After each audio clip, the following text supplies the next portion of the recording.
Hi guys, welcome to this Barb Stamps video. Today's video we're going to be using a product called Brusho Crystal Color, which is from our brand new Occasions catalog. We're going to be creating this card. This is a great card for the young man in your life, and it uses the stamp set from the images that are geared towards teenagers. We've got a couple great sayings and then these little dots right here.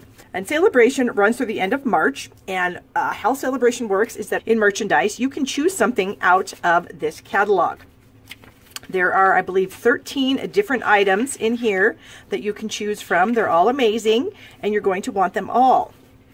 Something to take note of, at the back of the brochure you will find this item here, the Celebrate You Thinlits, and the Happy Wishes stamp set. Now both of these are free with a $100 order. So there are 11 items in the brochure that are $50 free items, and there are 2 that are $100 free items. So just keep that in mind as you're perusing the publication.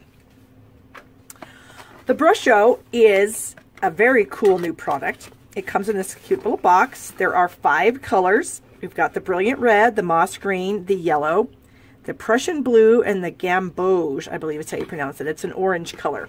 So when you get these, there is no hole in the top. I just did that. So I just took a thumbtack and poked a hole in it to use it as a lid. Because I found that when I'm using Brusho, I don't need a whole lot of the material, so I just can sprinkle it out using that little hole that I've created. So today's technique, we're going to be doing some watercoloring and some adding of the Brusho Crystal Color, and I'm going to kind of show you how I did this card. So just hang on and we'll get ready. I've got a silicone baking mat down on my work surface. I find that it's easy to clean up sprinkled Brusho crystals. If color paper here that measures 2.5 by 4, and I've got 3 of our little embellishment containers with a tiny bit of water in each.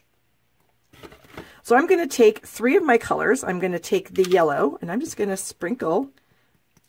Let me bring that up.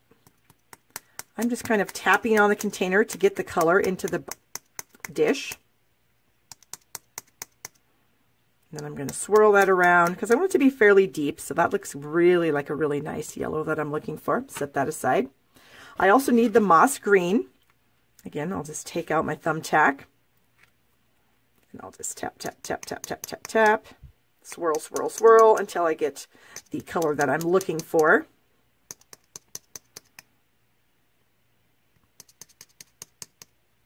Okay. And then we'll move on to the Prussian Blue. Pop the thumbtack out of there. And again, we're just going to tap, tap, tap, tap, tap, tap, tap. Swirl, swirl, swirl until we get a good blue color here. Okay, so then I've got 3 aqua painters. These are my older aqua painters that the bristles are getting kind of yucky on. They're not the greatest, and so I'm just going to use these for my Brusho colors. They are stained. I don't care. I've got a few aqua painters laying around. You could also use a paintbrush for this technique. Okay, so I'm going to start out by using the moss green, and I'm going to swirl this around a little bit more to get it nice and mixed.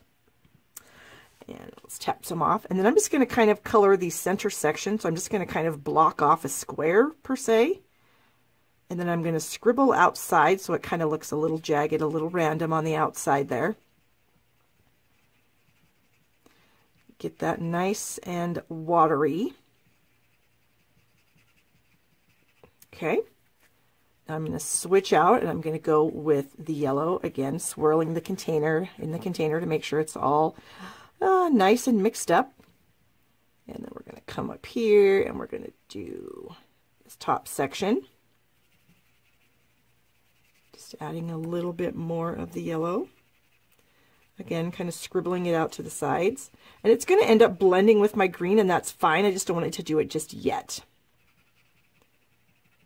I want to control how it blends, so I'm not actually mixing those together just yet. I want them to dry a tad first. Now we'll come in with the blue. I may have made this a tad too dark. We shall see. No, I think it's all right. And again, I'm kind of keeping it purposely away from the green at first. I do want to blend them, but I don't want them to blend on their own just yet. And of course, you can do that if you want, if you like that look, but I kind of like the separated look. So I'm just going to wait. Now the green is kind of drying a bit for me, so now I'm going to just kind of come up in here and blend those two colors together.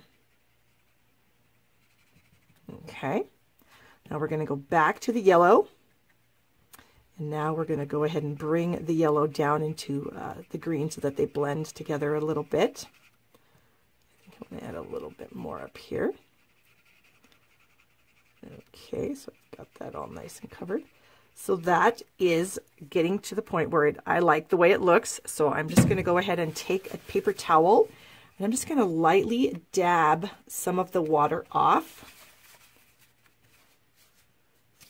And then I'm going to come back in with the colors, and I'm just going to sprinkle a tiny little bit of each color onto its respective watercolored section.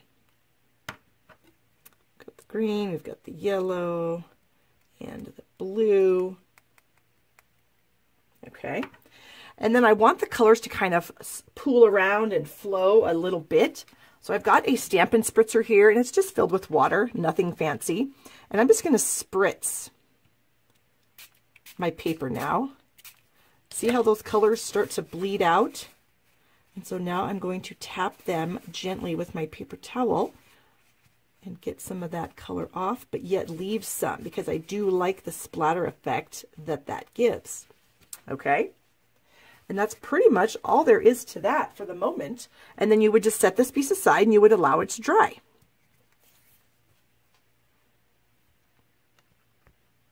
We also need to do our greeting piece.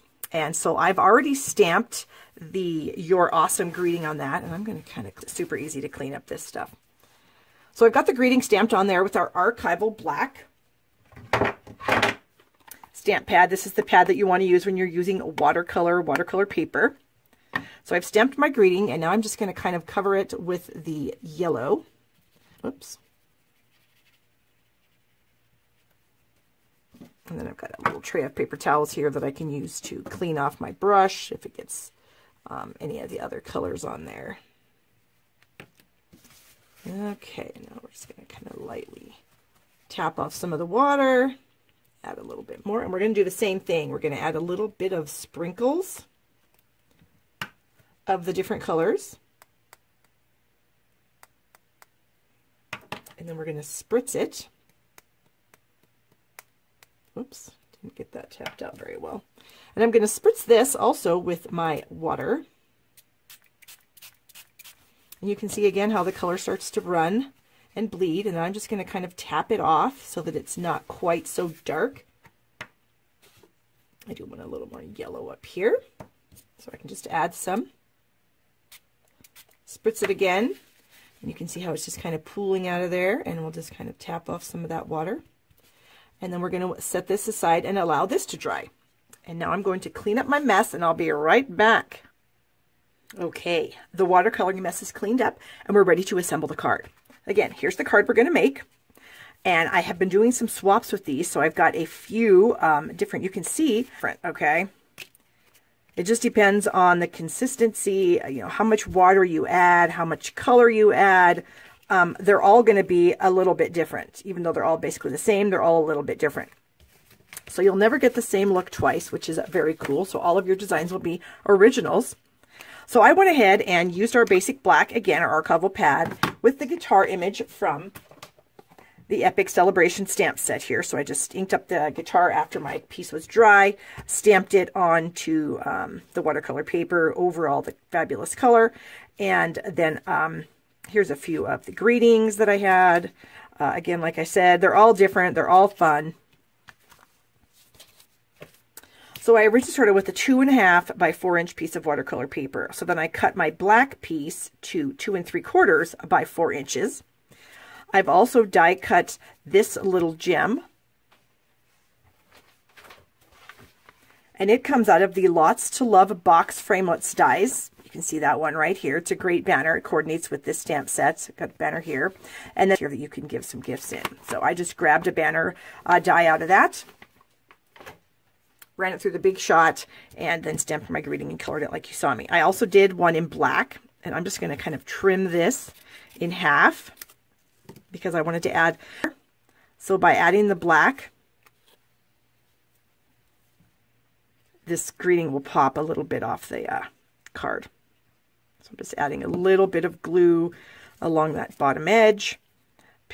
And then we'll just add that right below. Okay. Go ahead and add a little glue along the top. Get this top piece on there. Okay. Like I said, just enough to make the black pop just a bit. Okay.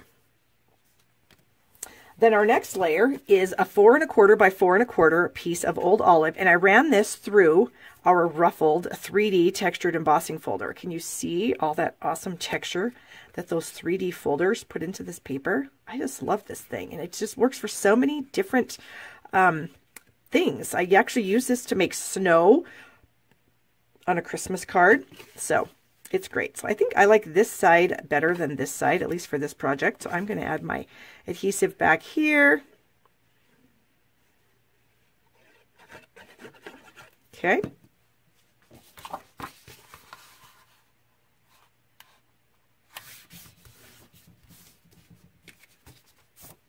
And after I got done creating my Prussian, we're just going to go ahead and add this layer to the front of our card.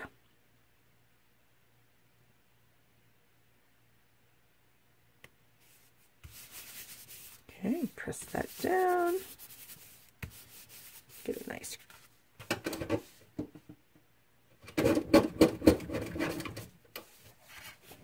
thing that happens. So I find that if I use the liquid glue, that adheres things a lot better.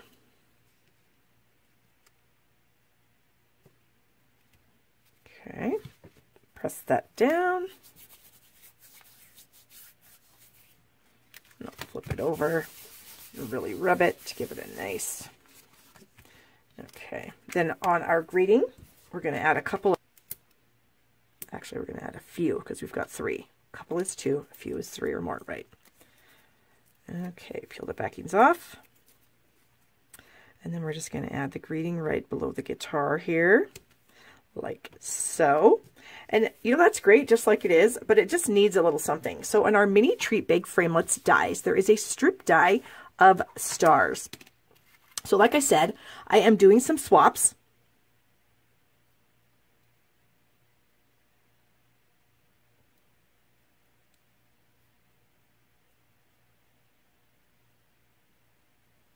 I'm just going to use a tiny bit of liquid glue here. Got 3 stars in my hand, and I'm just going to add them to the card. This Band-Aid is making things difficult. I was cleaning my paper cutter and sliced my finger. How does that happen? I'm always telling my kids, be careful when you're working with sharp things. Be careful, you're going to cut yourself. And then what do I do? Mom cuts herself. So there you go. Okay, so the card is now done. It looks amazing, and I can't wait to send these off to my friends and then actually use the ones that I made for myself to give out to some of my nephews. So here we go. So thank you so much for watching the video. If you enjoyed it, please give it a thumbs up if you learned something new about Brusho. You can order your supplies to create anything that you see in my videos at shoppingwithbarb.com. I always appreciate your orders, and I do reward you with free gifts. So check that out on my blog at barbstamps.com. And I hope you had a wonderful holiday, and I hope you guys have a great January. Thanks again, and have a wonderful day.